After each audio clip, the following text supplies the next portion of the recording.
Hey everyone, and welcome to Chef AJ Live. I'm your host, Chef AJ, and this is where I introduce you to amazing people like you who are doing great things in the world that I think you should know about.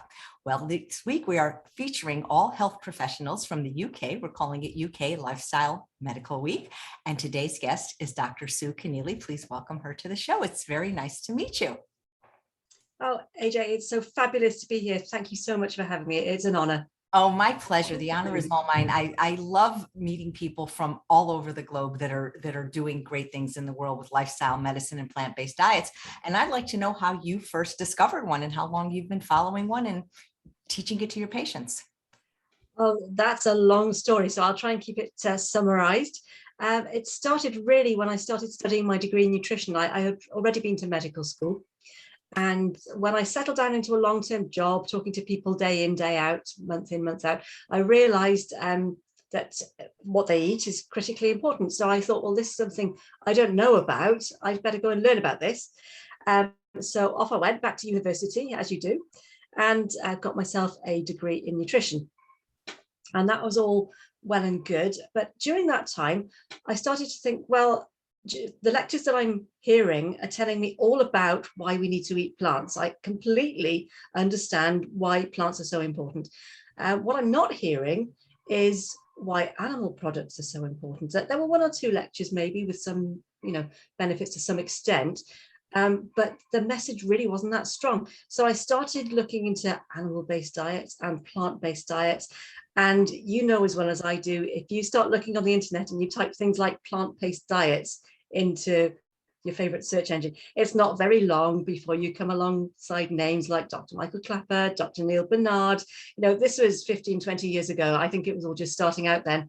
And I just started reading and reading and reading. And before very long, not long at all, I was utterly convinced. And so here I am 10 years later, fully plant-based. I love that. And thank you for being plant-based. And yet all medical doctors have this information available to them should they choose to accept it. But so many, first of all, don't even want to know. And a lot of them just think it's not that big of a deal, really, what a patient eats has any effect on their health. I mean, I've had friends that have had cancer and their oncologist says, oh, eat whatever you want, or with heart disease, oh, just cut out the sodium. I don't get why this isn't just taught to everybody in medical school.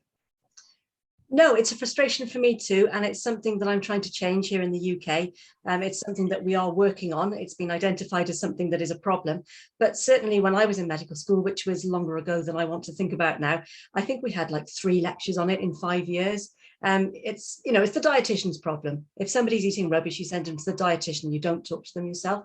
And I think we're missing a lot by having that attitude, which is why I went and learned about it myself. It makes such a difference. Yeah, that's incredible that you have to learn about it yourself. Well, you're the co-founder of the wonderful organization in the UK, aren't you? The British Society of Lifestyle Medicine. Yes, that's right. So way back before then, the Royal College of General Practitioners, GPs, which is what I am, put out a message maybe 10 years ago saying, does anybody who's a member know anything about food? Because we realize food's a thing. And we realized we don't know about it. And there were a few of us who'd done the same course that I had done. And so we put our hands up and said, yeah, we know about food. And they said, great, you can be the nutrition committee. And it was as simple as that. Anyone who said, yes, I'd like to do that, got put on the committee.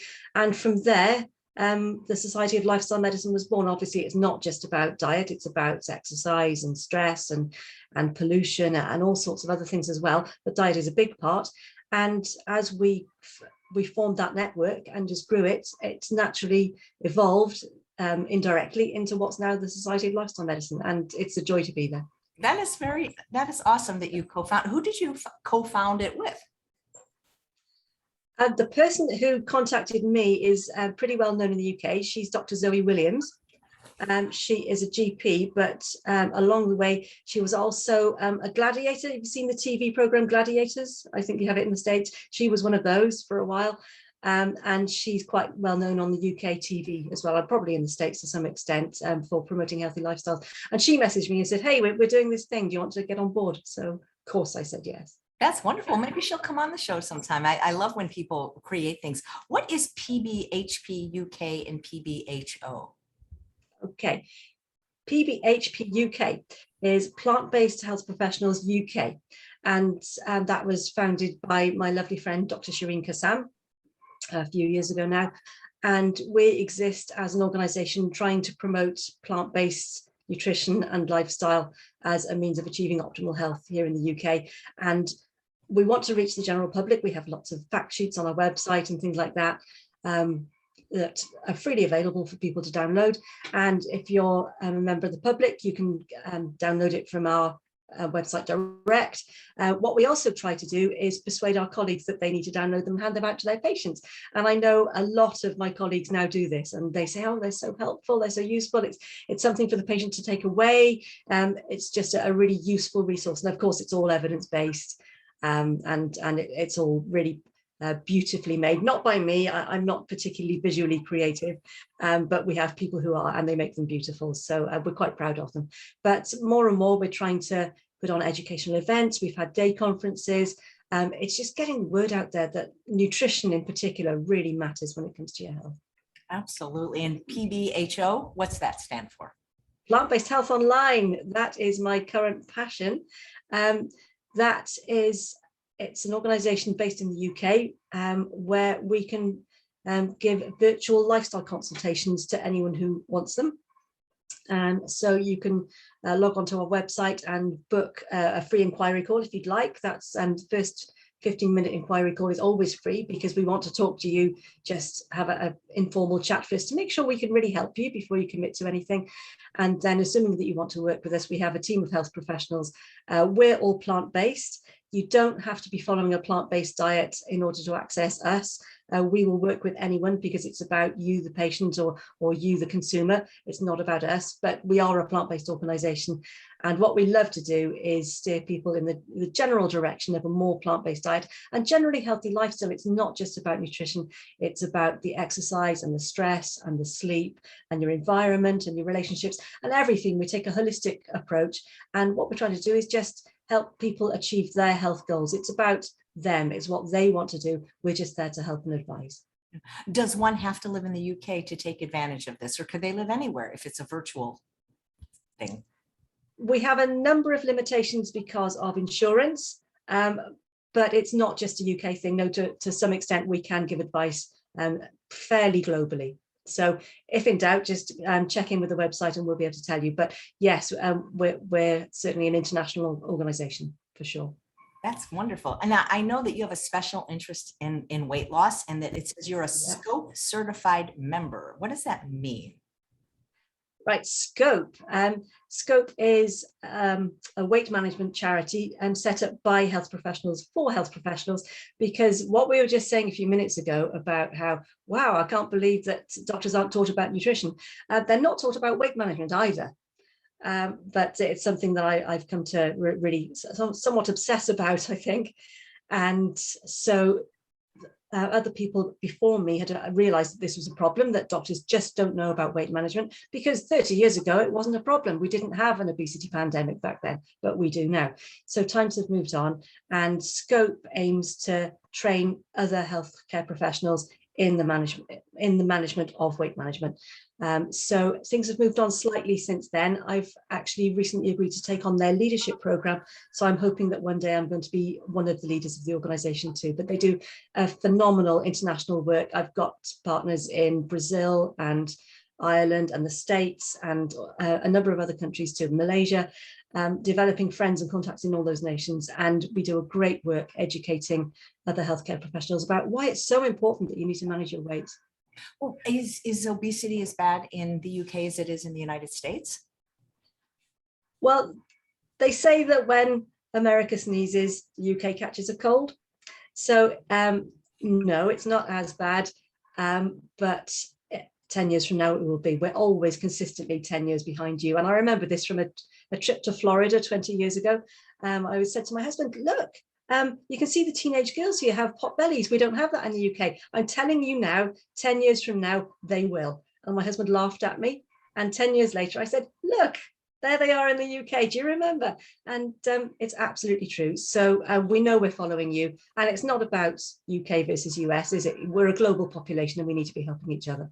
Wow. Is junk food as prevalent in the UK? Like in the United States, I volunteer at a hospital, and and not only do they have junk in the cafeteria, they feed it to the patients, and then they have vending machines, so you can't get away from it. Oh, absolutely. Junk food, I think the most recent research was 55% of the UK diet is highly processed foods. So I don't know what the stats are in the US, but I know we're the worst in Europe for sure. And in the hospitals, it's outrageous, really. The standing joke, which is not really funny enough to be a joke, but among cardiologists in the UK, is if you're going to see a patient the day after they've had a heart attack and they happen to ask you, "Hey doc, what should I now be eating?" The first thing you say is, "Well, nothing we're about to feed you, please," because the food is atrocious.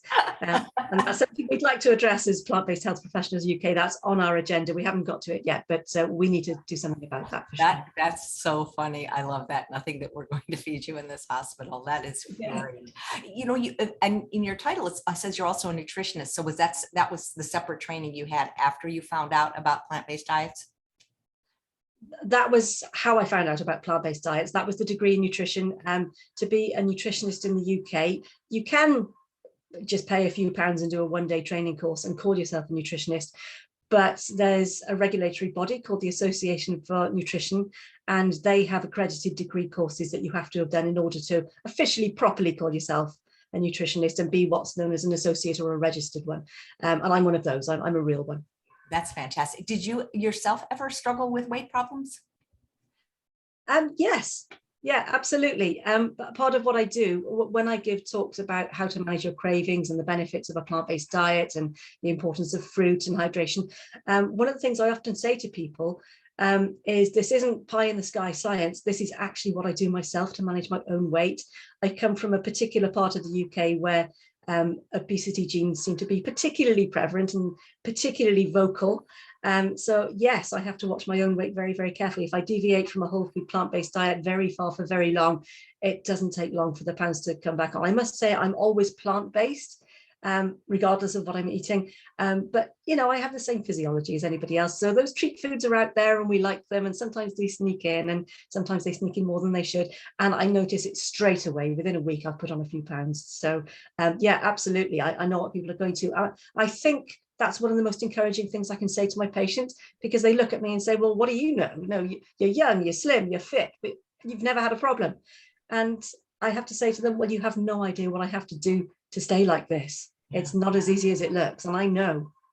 So I hope that encourages them. Yeah, absolutely. Well, it just seems from my work that whole food plant-based diets are unparalleled for both weight loss and especially for weight management, because you can really lose weight anyway, but I don't know any way this is sustainable because most diets will have you eat almost no food. Exactly. And the problem with diets, if you go on a diet, you're going to have to come off a diet. And we know from endless research that the minute you come off a diet, your body is going to throw all that weight back on. And there are good physiological reasons for this. It's because your body doesn't know it's living in the 21st century where there's abundant food. Your body thinks that it's living in a place where there could be a famine at any time. So if you've done that and starved yourself, your body thinks it's living in a famine. And of course, the safest thing it can possibly do after a famine, when it does get hold of food again, is throw all the weight back on to protect you. So it's actually a good thing as long as you're living in an environment where famines happen. When you live in the US or the UK in the 21st century, where we have food deserts and our main problem is not finding healthy food, then that works against us. So yeah, diets in the UK and the US in the 21st century are usually counterproductive. Right. Well, we haven't had a famine, thank goodness, in quite a while.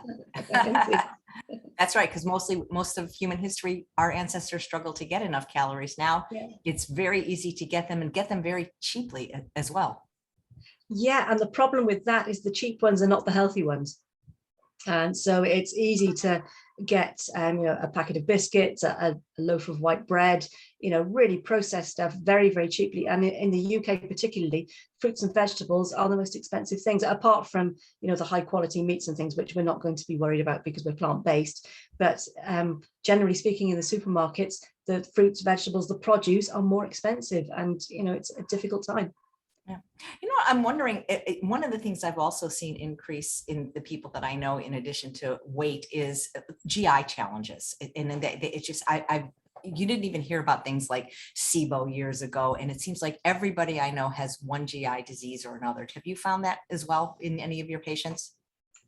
As you say, a lot of my patients, yes, certainly SIBO. So that's small intestinal bacterial overgrowth, isn't it? For people who are wondering what that is. Yeah, I haven't read the evidence on that extensively, but I can't help thinking it has to be related to the modern diet and the processed foods and so on. One of the things I love about a whole food plant-based diet, which I teach usually for weight management, because that's what people are coming to me for, is they say things like, I thought I had IBS, that's irritable bowel syndrome, it's gone. I thought I had arthritis, it's gone. It does so many other things as well. And it's just a win-win diet, it really is. Yeah. So what do you teach your patients about weight loss when they come to you? The first thing I tell them, if they're overweight, the first thing I say is it's not your fault. Because the first thing people often say to me is, I can't believe you're going to give me your time, particularly in the NHS, because in the UK, we have the National Health Service where people access healthcare for free.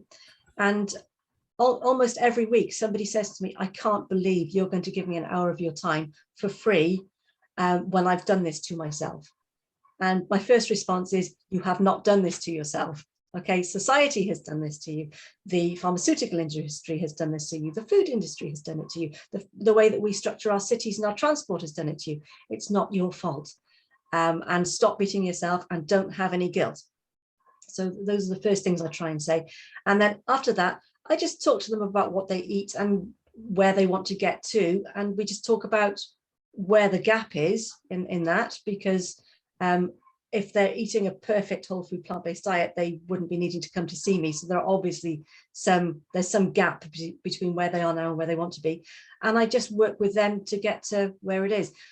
In principles, I talk to them about a whole food plant-based diet. So we're talking about food that's in its natural state as far as possible. It hasn't had much done to it since it was pulled off the tree or ripped out of the ground. And I talk to them about plenty of hydration and plenty of fruits and vegetables. I tell them at least 10 servings of fruits and vegetables a day if you can.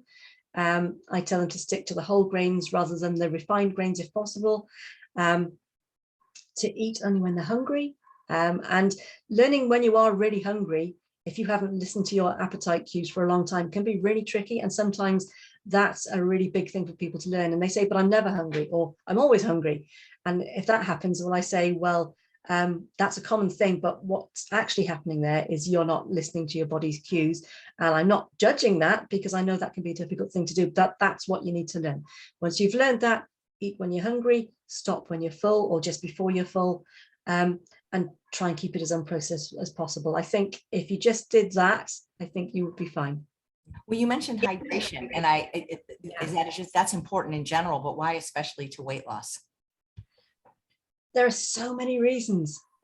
So hydration, there are a couple of big things.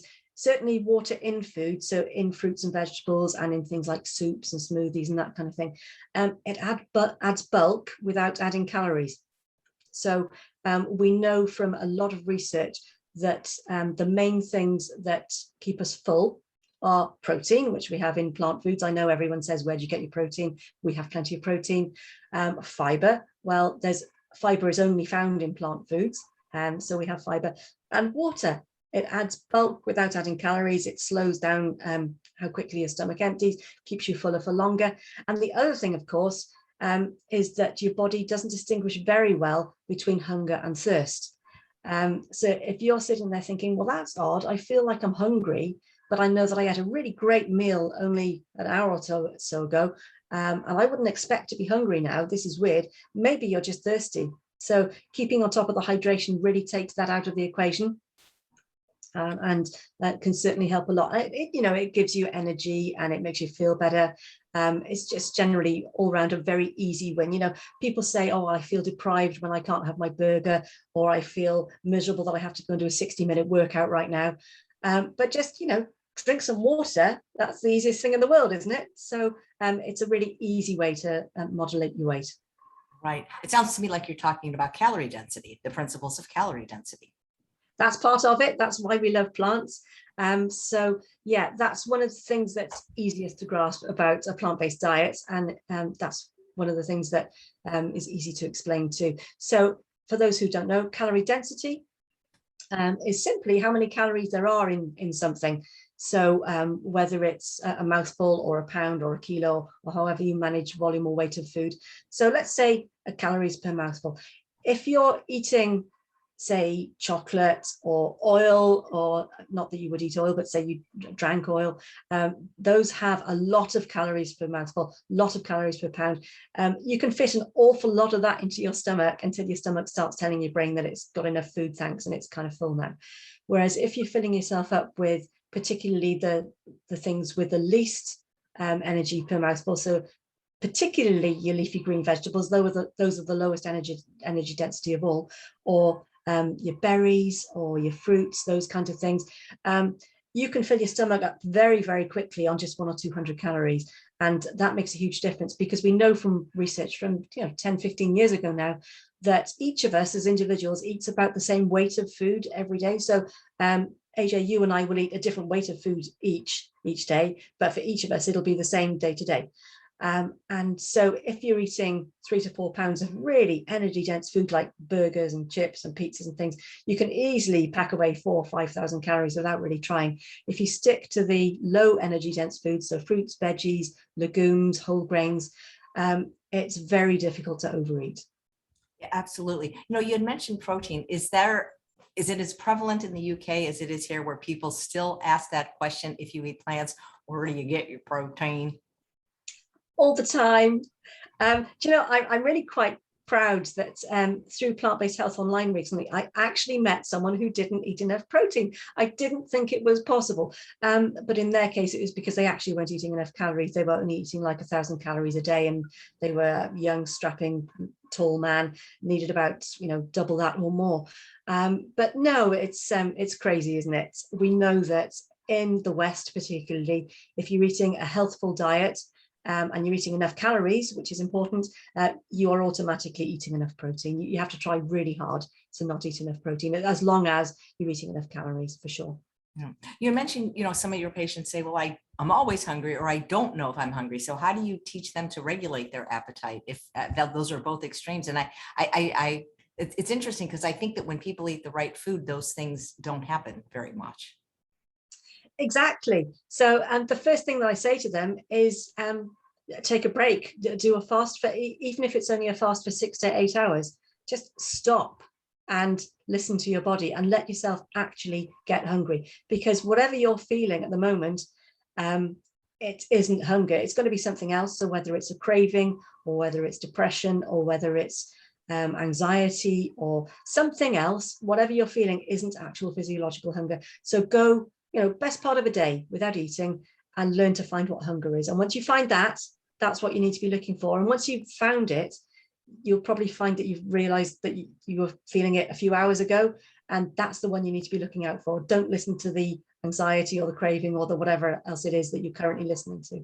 And it is an art form. I know people who've really struggled with it, but if you do it for long enough, just get off the junk food would be the big thing, I think, for that, because that switches off all of those cues.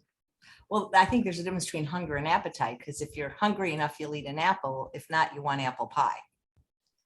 Absolutely. Yes. And it's all about, that's what gets us in trouble. It's not our hunger, it's our appetite.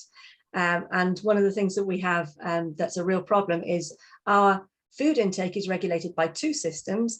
That's our homeostatic system, which is the thing that makes sure that we will eat exactly what we need every day in terms of energy.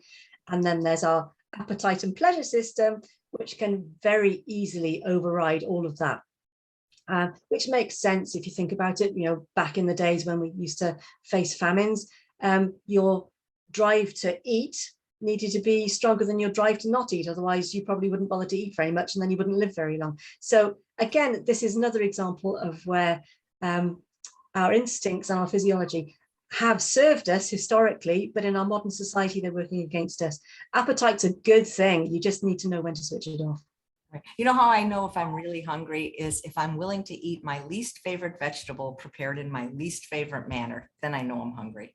Oh, what is that?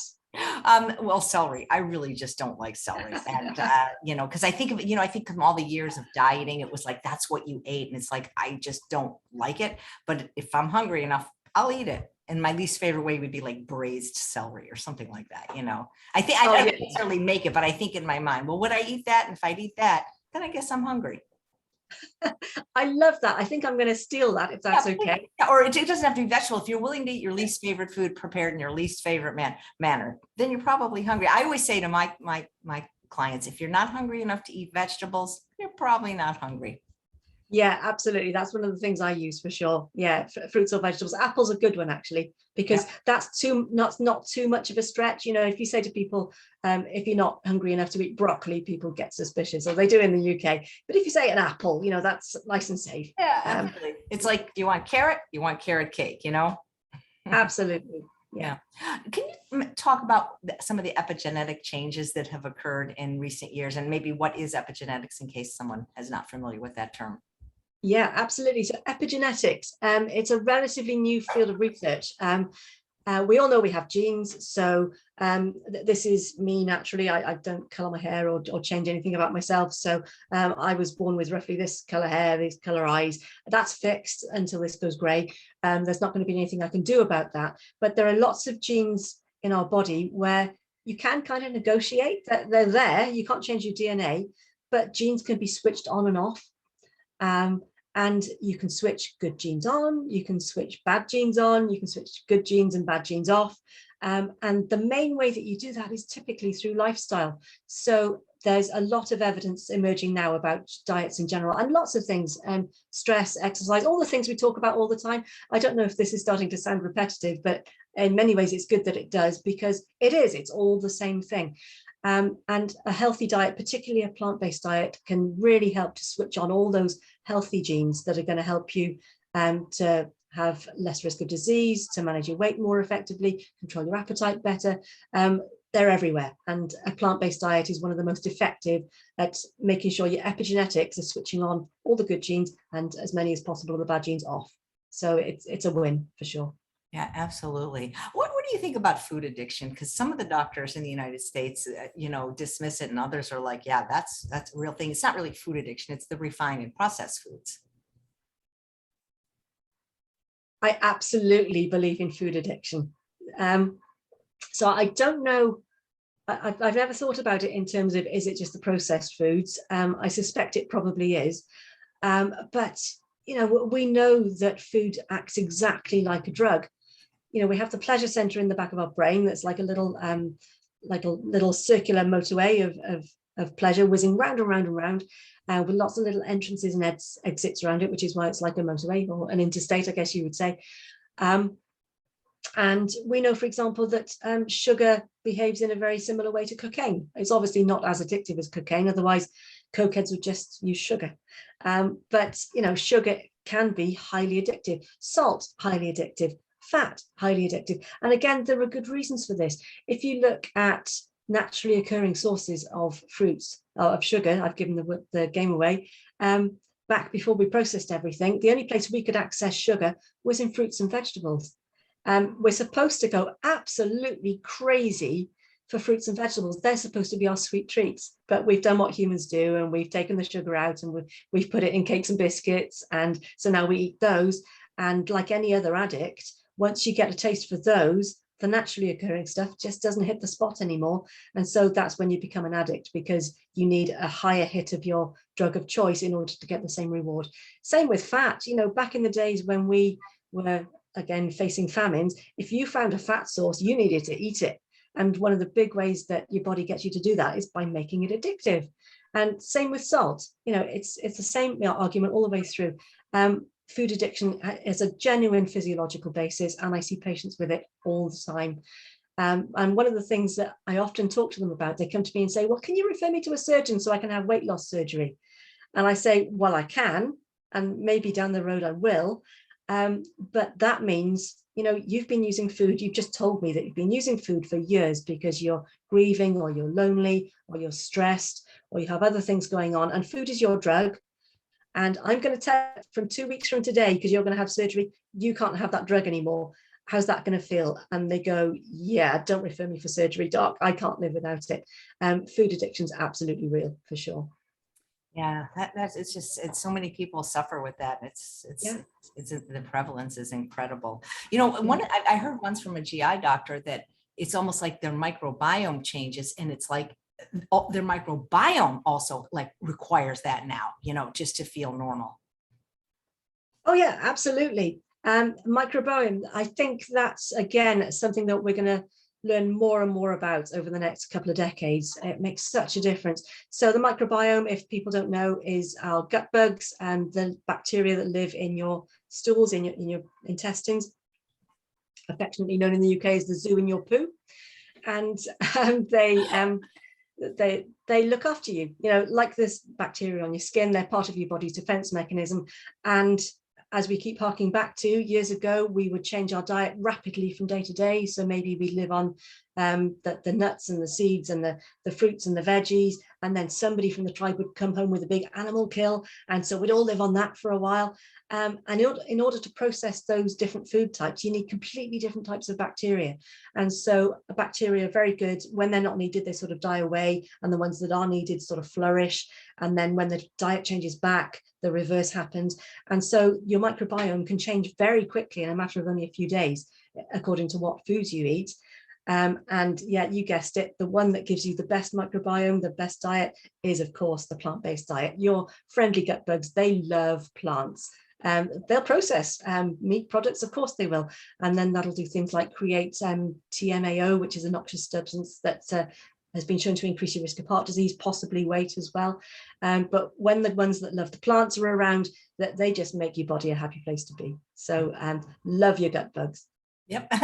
You mentioned about weight loss surgery. How prevalent and how popular is that in the UK? And, you know, I'm learning about there's different kinds now that I've never even heard of. Like, I don't know what it's called, but there's one where they don't mutilate you permanently, like cutting out your stomach. They put a tube in, and then after you eat, you just empty the contents right away. Right, I don't know of that one actually. That must be something that's in the US. We don't have that one in the UK. Well, I hope you don't get it, because I mean, it's crazy, isn't it? I mean, you eat, so so they're never changing the people's behavior or their diet. They're just doing a mechanism so that they can get rid of the calories, so they can eat anything they want. And then as soon as they eat, like even if they're at the restaurant, they got to go and empty it. I mean, that just sounds creepy. It is creepy. Now, I have heard of this before because I remember laughing at the time when I first heard about it. I don't remember the name of it, but when I was a really little girl, and you know how your mum always says, now eat all your food like a good girl. My best friend and I used to wish we had one of those so we could just put the food straight into our stomachs. So not to take the calories out, but any food that we didn't like, we didn't have to taste it. You just put the food in. So I was thinking, you know, that they finally invented my childhood dream, but they've done it a couple of decades too late. Yeah, I mean, what a shame. How do we get to the stage where we live like this? It's so much better to just get addicted to a plant-based diet again and just not need to do that, isn't it? You know, if I could just prevent one person from having gastric bypass surgery, because I mean, I'm not trying to shame people that have had it, that they've done it, but the people that I work with that had it, it's not always what they hoped it would be afterwards. That's certainly true. I must say, I must say that when it comes to weight loss surgery, I think if the right patient has the right procedure at the right time, I think it is a good part of the toolkit, and I do refer people for it. But I wish we didn't need it, absolutely, because it isn't everything that we hope it's going to be for a lot of people. And it is a complete different way of living. It takes away your relationship with food. It's difficult to socialize. There are so many things about it that are negatives with the acknowledged positives. But surely there's another way. Yeah. Well, because I don't know if you're familiar with, he's an athlete in the UK. Not in the UK, in the US. He weighed over 400 pounds. His name is Josh Lajani. He's been on the show a couple of times, and he was going to get gastric bypass, and then he didn't. He found out, he learned really about calorie density, about energy density, and he said, well, I get this. So instead of making my stomach smaller, I'll just make the food bigger. And then he started eating, you know, a high nutrient, calorically dilute diet. And now he's been on the cover of Runner's World. And I just wish people would just at least try this before doing that. You know what I mean? Yeah, of course. And we know from other evidence that, of course, when you start doing that, also your stomach does get smaller. If you've been used to overeating all of your life, your stomach will gradually stretch and stretch as you choose to force it to have more and more food in it. And when the reverse happens and you start eating smaller portions or more easily digestible portions, your stomach will shrink back. So it doesn't have to be this way. You can do it naturally. Yeah. Are children catching up in the UK? Because here I believe it's 1 out of every 3 children under 18 is now obese. Yes, I have to say I'm an adult weight management specialist, so I don't get involved with child weight management. But yes, absolutely. As I said earlier, when you guys sneeze, we catch a cold. Yeah, it's happening for sure. And it's sad to see because it doesn't need to be. Wow. Are people in the UK as afraid to eat fruit as they are here? You know, people think sugar causes diabetes. Oh, so much time on this. Yes. It's one of the questions I get asked all the time, you know, oh, my other doctor told me I could only have 3 portions of fruit a week because I might die. And, you know, the evidence is completely contrary to this. We know from extensive population studies and intervention studies that if you get people eating lots of fruit, they will overall end up losing weight. It's about the things I was saying before. It's about the fiber content, the water content, probably because it's less addictive and less, we were talking about appetite, it's less appetitive, it makes you less want to overeat it. It's fabulous for weight loss. And so I see even colleagues of mine saying, well, you know, you're eating a banana, you might as well be eating chocolate. And I say, well, no, because apart from the fact that the sugar is fine because it's naturally occurring sugar in a naturally occurring product, the banana comes with micronutrients and antioxidants and fiber and, you know, all sorts of other goodies that just make it completely different from the refined sugar you're talking about in the chocolate. So yeah, absolutely. I'm a huge fan of fruit and I eat personally unlimited amounts of it. If I ever fancy eating fruit, I just go for it. As long as I'm hungry, you have to be hungry. But as long as I'm hungry, absolutely no limit to how much fruit you should eat for sure. Yeah. I love what you said, when America sneezes, you catch a cold. So what about the keto cold? Has that caught on in the UK? Oh, everywhere. Absolutely. And it's one of the things that interests me is people seem to have set up in the media and in the nutrition press the vegans versus the ketos. And I don't understand that because I don't recommend this. But of course, it's perfectly possible to be a low carb, high fat vegan if you want to do it. I did try it once just to see what it was like. I was bored. I was very, very bored, but it's perfectly possible to do. But yeah, I don't recommend a low carb, high fat diet, whether it's plant-based or animal product based. I don't think it's the way to go. But yeah, absolutely. Lots and lots of keto fans around the place for sure. Right. Yeah. The unfortunate thing about the keto diet is, at least in the short term, people seem to have some benefit. Especially the diabetics, yes, or people with diabetes, sorry. I get people with diabetes coming to see me regularly saying, but it's great, you know, my HbA1c, which is the measure of diabetes, it's halved in 2 months. And of course, that's perfectly possible to achieve. But it's like putting a sticking plaster on instead of treating the cause. So if you're diabetic and you have a problem with carbohydrate metabolism, then intuitively it seems to make sense. Well, don't eat carbohydrate then, because if you don't eat carbohydrate, you won't have problem metabolizing it. But then you have to eat something instead of carbohydrate. So then you're talking about eating a high fat diet, which we know isn't particularly healthful, or a high protein diet, which is pro-inflammatory and associated with long-term health conditions. And we know from other evidence that essentially the long-term healthiest diet is a generally low protein, high carbohydrate diet, but the right carbohydrates. So not your sugars and your cakes and your biscuits, the ones we've been talking about, the whole grains, the legumes, the fruits, the veggies, those sorts of things. So yeah, keto, they get a lot right. They cut out a lot of the refined sugar and the refined junk. That they're absolutely right about. But I think they could let go of the healthy carbs. I think we need to be eating those. So I think that bit I disagree with them on. Yeah, well, I want to make potatoes great again and not have people be afraid of rice. Oh, I've heard you say that before. Yeah, absolutely. Potatoes are great. And who doesn't love rice? It's fabulous stuff. I know. You know, when I did a week of lifestyle medical professionals from India, they were saying the doctors with their patients, partly culturally, very hard for them to let go of dairy and oil. Are people in the UK as attached to those things? Oh, absolutely. Cheese. Yes. It is the most addictive food there is. We've done the research. We know this. Yeah, the UK absolutely loves dairy products. Absolutely. It's a very European thing, isn't it? All the French cheeses, and we make a fair amount of our own here too. And we know dairy cheese in particular is absolutely stuffed full of casomorphines, which is the cheese version of morphine. That's what makes it addictive. Absolutely. Yeah, absolutely. Do you ever recommend either water fasting or intermittent fasting to any of your patients, or how do you Uh, feel on those two things? Um, Water fasting, I think you have to be very, very careful. And I think you need more supervision than I can provide in my setting. So I wouldn't be against it in principle, but I don't practice it. I know that in places like the True North Clinic, I think they practice it there because they can supervise them and have them as inpatients. But I'm not set up for that. Fasting in general, yeah, I'm a fan. For sure. We know from a lot of studies now, less so in humans, but certainly in animal studies, which I know as vegans we're not supposed to be too thrilled about, but the evidence is there, that reducing your energy intake or calorie intake really does provide a lot of benefits. And so it doesn't seem to really matter how you do it. So whether you want to do energy restriction like they do in the studies, where you religiously count your calories every day and eat about 200 to 300 calories fewer than you need every day, that's one way of doing it. I'm not a huge fan of that because to me it's too restrictive. It means a lot of putting calories into apps and counting things and stressing about your fruit content and all that sort of stuff.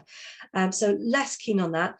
Then the other two ways of doing it, intermittent fasting, which became very popular in the UK about 5-10 years ago, which is you eat a normal healthy diet 5 days a week, and then 2 days a week you eat very few calories. That certainly has been shown to be effective. And then, of course, there's the time restricted feeding, where you just limit your food intake to within a few hours every day. So people talk about an 8-16 window. So they take food in 8 hours of any day, and you can choose which 8 hours you want. And then don't eat any other calories in the other 16 hours of each day. I can't do that when I get too hungry. I like food. I think that's probably a lot to do with my cultural background and the general genetics of where I'm from. So I can't do it. But I know an awful lot of people who do very, very well on time restricted fasting or intermittent fasting, where say they want to eat with their family 5 days a week, but 2 days a week they're away with work, and so they just do their fasting days on those days, or whatever fits. I think the evidence really is it depends on your lifestyle, and what you need to do is pick a lifestyle that's going to work for you and that you're going to enjoy, and then stick to it. Right, because if it's not sustainable, the results won't be permanent. Isn't it a man from the UK that talked about that? Mosley, was that his name? Michael Mosley, yeah, absolutely, yeah. Yeah, he does a lot of very good stuff here in the UK. He's very well known and respected, certainly in the media, for promoting a healthy message. I don't think he's plant-based, but he does a lot of good stuff for sure. That's great. Where do you stand on caffeine and alcohol in general for health, but more importantly for weight loss, since that's your area of interest and expertise? Okay, great question. I like that one. So caffeine, I was surprised actually. I didn't know the evidence on this for weight loss until one of my students said that she wanted to research it for her MSc thesis. And I was thinking, wow, I've always wanted to know the answer to this. And it turns out that a moderate amount of caffeine, particularly in the unrefined drinks, so I'm not talking about Coke here, I'm talking about coffee or tea or green tea, that there's good evidence that a moderate amount of caffeine containing beverages will help you to lose some weight. So when it comes to weight, I'm a fan, absolutely. I think coffee certainly has some other benefits as well. I think it improves insulin sensitivity and some other peripheral things. So when patients come to me and say, look, I just can't live without my morning cup of coffee, I say, well, great. I'd actually encourage you to have it. When it comes to alcohol, certainly for me and all of us at Plant-Based Health Online, we take a fairly strict negative view of alcohol, to be fair. The evidence has changed over the years. So when I was graduating from medical school, there wasn't an official guideline in the UK. But there's a general consensus that probably more than 56 units a week was probably a bit too much. So to give you an idea, that's back in the, well, it was the 1990s, then wine was less strong than it is today. So that meant back in the 1980s, I could quite happily have drank a bottle of wine every night and have been within government guidelines. As the research has emerged over the last 20, 30 years, that number has gone down and down and down. And we now know that there's no real safe evidence or safe limit for alcohol. If you're even drinking 1 or 2 drinks a week, that increases your risk of some diseases. So in general terms, not a fan. When it comes to weight, it's a disaster because it screws up your metabolism, it's empty calories, you're trying to burn fat, and the minute you start drinking alcohol, your body will frantically burn alcohol because it doesn't know what else to do with it. It knows it's a toxin, it knows it has to get rid of it, so it just burns it up really, really quickly. And when you're doing that, you're not burning the fat you want to burn. So we have a big drink problem in the UK. I think we drink more than most other nations. And that's a really tough message for people to hear, as particularly here in the UK. But when I explain to people what it's doing to them, and in particular what it's doing to their weight loss efforts, because that makes it real, then they do tend to get encouraged to reduce it. Because if you say to someone, it's like smoking, you know, you say, oh, well, you better stop smoking 20 a day now because in 40 years you might get lung cancer. People say, well, I don't care, I like my cigarettes. And it's the same if you say to people, well, you better stop drinking or massively reduce your drinking now because you might have cancer of the esophagus, ascites, cirrhosis, other things you might not have thought of, you know, down the line, 30, 40 years from now, people say, well, I don't care, I like my wine. But if you say to them, it's actually going to help you to lose weight right now, people get on board with it. So yeah, here at Plant-Based Health Online and me generally, I try to, gosh, I'm losing the ability to speak, try to encourage people to avoid it if possible, for sure. Well, thank you, because even if it was healthy, and as like you said, the World Health Organization said there was no amount of alcohol regarded as safe anymore, linked to all these cancers. I don't understand how people think that they could possibly lose weight and maintain it unless they're on some kind of strict weighing and measuring calorie control. I've never had a client, at least a female client, that could drink any discernible amount of alcohol and be slim. It's just, I've never seen it, at least as they get older.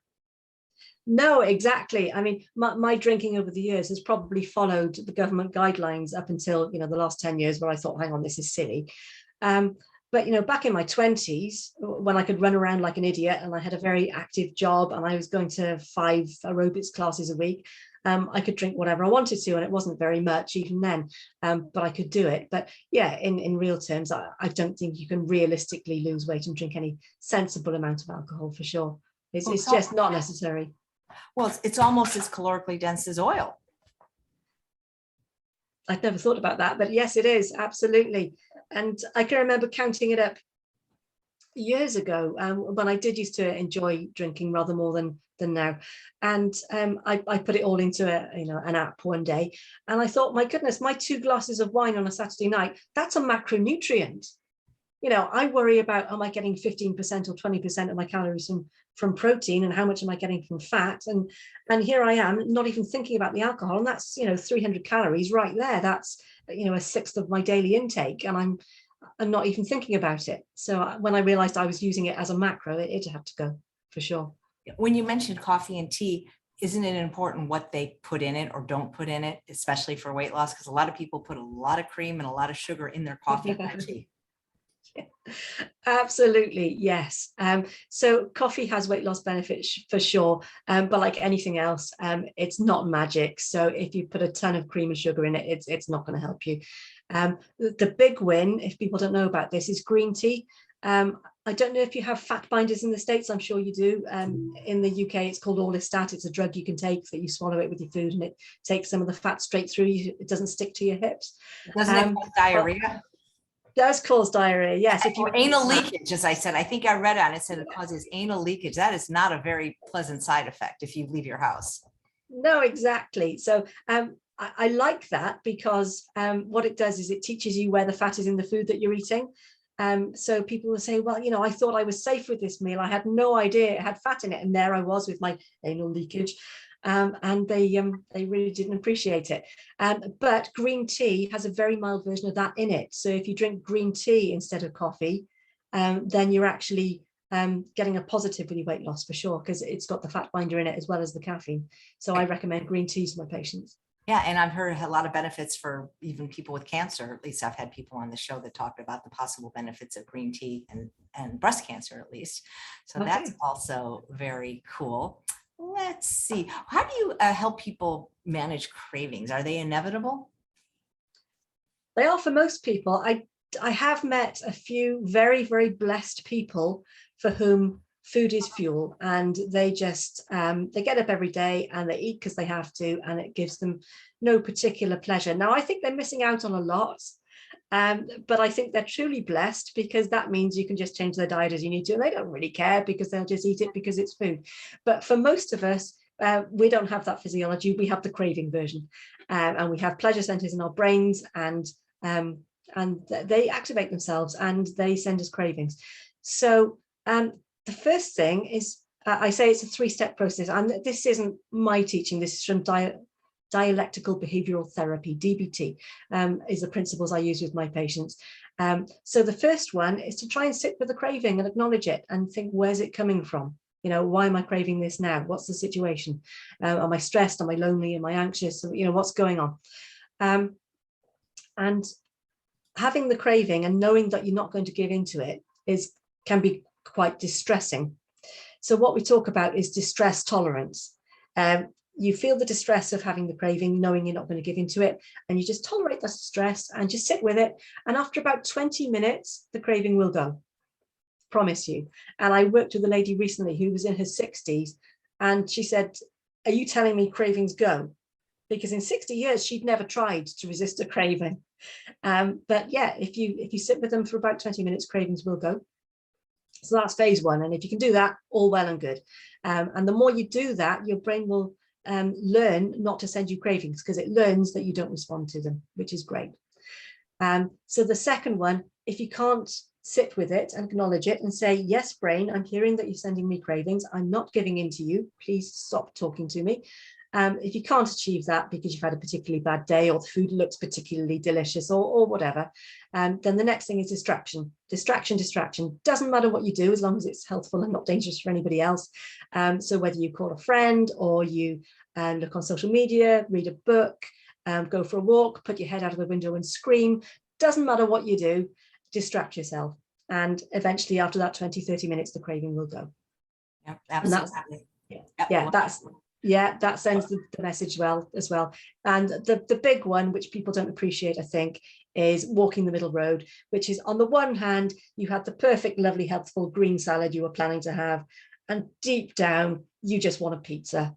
And if you've had the kind of day where you can't sit with the distress because it's too miserable, you can't distract yourself because you're overwhelmed with what you're going through, and you know you can't eat the green salad because you're just not in that place, do your brain a favor. Don't give in to the pizza. Just try and have something else that isn't quite as unhealthful as the pizza. So it's still a treat. It's still saying to your brain, okay, I'll meet you halfway and I'll let you have a bit of a treat. I'm not going to have the green salad. You're right about that. But just don't give in and have the pizza. Walk the middle road. And that still sends a strong message to your brain that you're in charge. That's great. Those sound like great techniques. I think sometimes people have to learn to be a little bit comfortable being uncomfortable. Yeah, absolutely. And it's not something that we do in our society. We've got instant gratification. We've got comfort all around us. We're not used to suffering. And it's something that we would do well in some circumstances, not all circumstances. Obviously, we want to have happy lives, but in some circumstances, it serves us well to be able to put up with a little bit of it. You bet. Do you teach your patients any either cooking techniques or batch cooking techniques? I certainly talk to them about batch cooking, yeah. Because people talk about a few different blockers when it comes to organizing food. So they either say, I can't afford it, because as we previously said, healthy foods can be the more expensive food, especially in the UK. Or they say, I don't have time, or I don't know how to cook. So there are various sites you can direct people to that will show you how to cook. So I can say, well, go to this site, go to that site. There are recipes, you can learn the skills. But yeah, absolutely. Food preparation and planning is one of the key things, especially if you're getting one of those cravings and you think, oh, back to the green salad and the pizza. If only I had a healthy pasta dish right here, right now, that I could just stick in my microwave and have that ready in 5 minutes. I could be doing with that and I wouldn't have to have the pizza.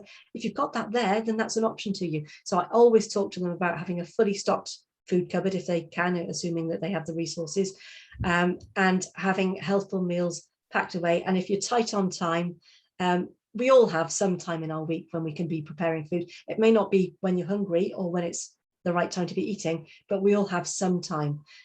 So if it's not the right time, cook ahead and freeze it. And there are literally hundreds of websites out there that will give you plenty of ideas about how you can create things. So for me, it's creating lots of soups. I always have at least a week's worth of healthy soups in my freezer, so that if I'm short on time or a meeting overruns or anything, I can just grab that very quickly and I can have it ready sooner than any junk food could get to me. And it keeps me on the healthy That's great.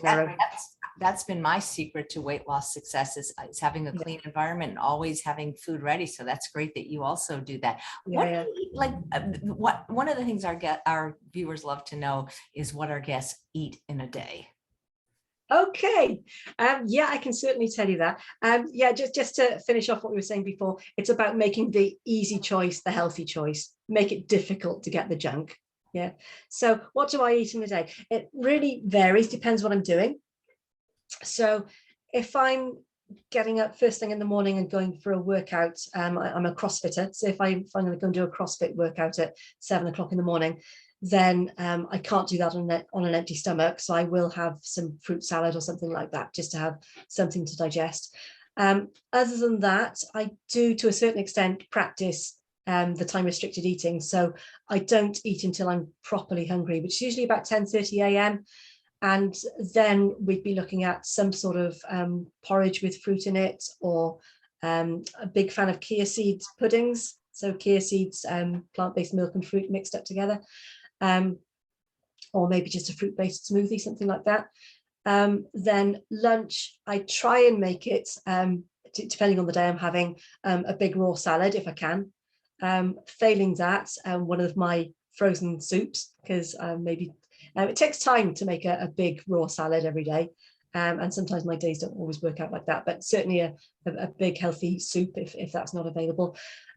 Snacks, I try and stick to nuts and seeds and fruits where I can. Now, I've heard you talk about this on other shows. I live in what's known as a divided family. So I'm the only vegan in my family. I live with my husband and 2 of my 3 sons. My eldest has moved out now. And the other 3 people I live with are all steak and potato munching omnivores. And my husband is the cook. So he makes food for me.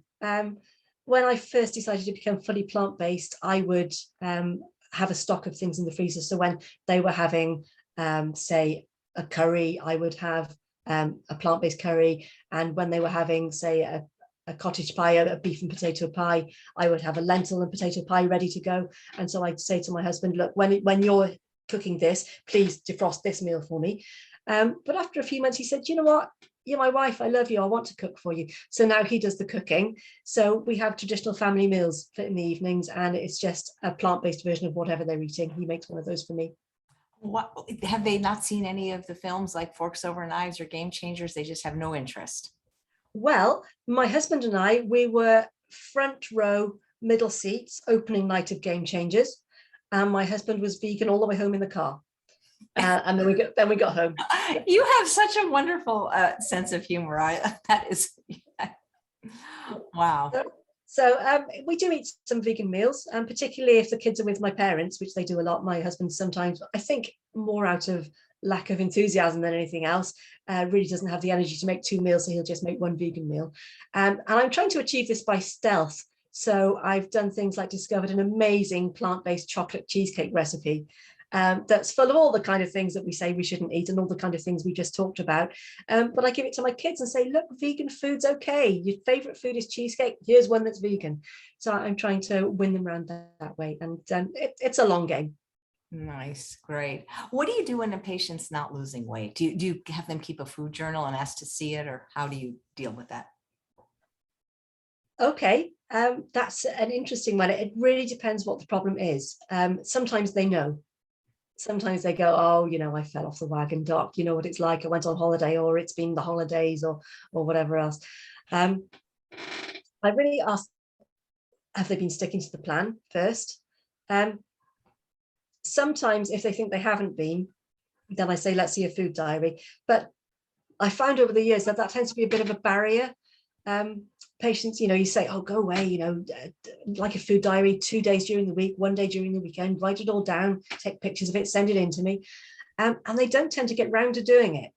And I find that then they stop coming to see me because they think, oh, well, I can't go and see her because I haven't done the diary yet. So if somebody's super keen, I will ask them to do that. But generally speaking, I don't. We just talk about the general principles.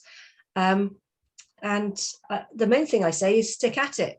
Some people say, well, I lost loads of weight in the first week and then I sort of plateaued. And we talk about plateaus, and we talk about how sometimes you can stick at it religiously and do it absolutely diligently for weeks and weeks and weeks and not lose any weight. And then what will probably happen is that suddenly at about week 5, week 6, pick a number, and suddenly all the weight that you would have expected to lose in that time suddenly all drops off fairly quickly. I don't know if you find that, but I've certainly found that with a lot of patients. Yeah. And I just think, just encourage them that it will come. They have to stick with it, because as they're eating this way, they're getting healthier on the inside. Exactly. So I talk to them about non-scale victories. I talk to them about maybe your shape is changing, or maybe your habits are changing, or your attitude is changing. Just look for anything you can celebrate along the way, because that's another big thing about psychology and your brain not making you crave things. The more you celebrate even the smallest win, even if it's, I only had 1 slice of pizza instead of 4, that's a win, celebrate it. So that we talk about those kinds of things. Where do you stand on salt? Because I find that people lose weight easier when they're not really salting their food very much. Yeah, now this is touching a nerve with me, because this is my problem. I am a salt fiend.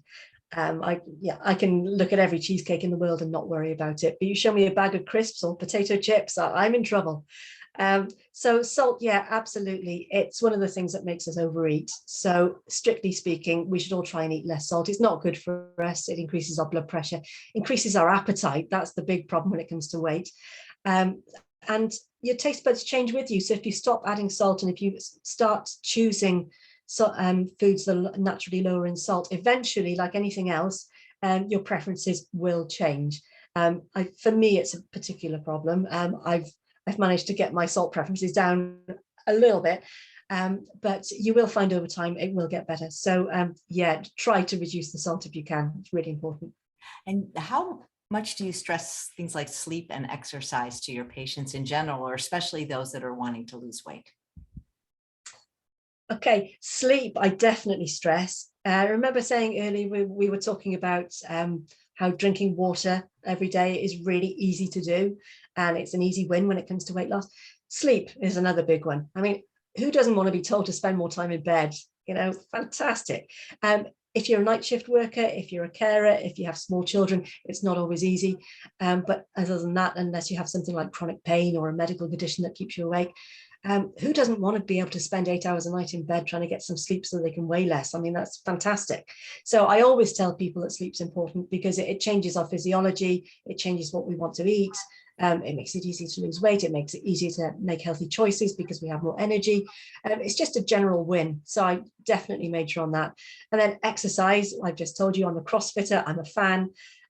So exercise is the other wonder drug next to diet for sure. If I had a drug that helped you lose weight, that improved your mood, increased your risk of chronic diseases, helped you live longer, made you more socially connected, gave you more energy, gave you better skin, I mean, everybody would want my drug, wouldn't they? And the truth is, it's available free to everybody, as long as you're able to physically do the movements, which is almost everybody. It's a freely available wonder drug. Why would you not do it in whichever form you want to do? So yeah, I encourage them all to do it. Absolutely. That's beautifully said. Boy, it was just very wonderful meeting you and talking to you. How can people connect with you? Do you do any kind of social media where they could find you? Yeah, you can certainly find me. I'm Dr. Sue Kenneally. Make sure you spell it right, because it's one of those funny names. Shouldn't have married him. And of course, absolutely, the obvious way to find us is at Plant-Based Health Online. But we'd love to see you there. There's a whole team of us. We would absolutely love to serve your needs, whatever they are. So reach out to us, and we'll be in touch. And the first time you contact us, it's always free, because we just love to talk to you. Yeah, Plant-Based Health Online is where you find me. Well, you are just delightful, and you have such a fun personality. I bet your patients love you. Thank you so much for your work. You're a pleasure to be with. Thank you. Oh, my pleasure. And thanks all of you for watching another episode of Chef AJ Live. Please come back tomorrow when we have another fabulous lifestyle medical practitioner from the UK. Thanks again, Dr. Kenneally. Thank you.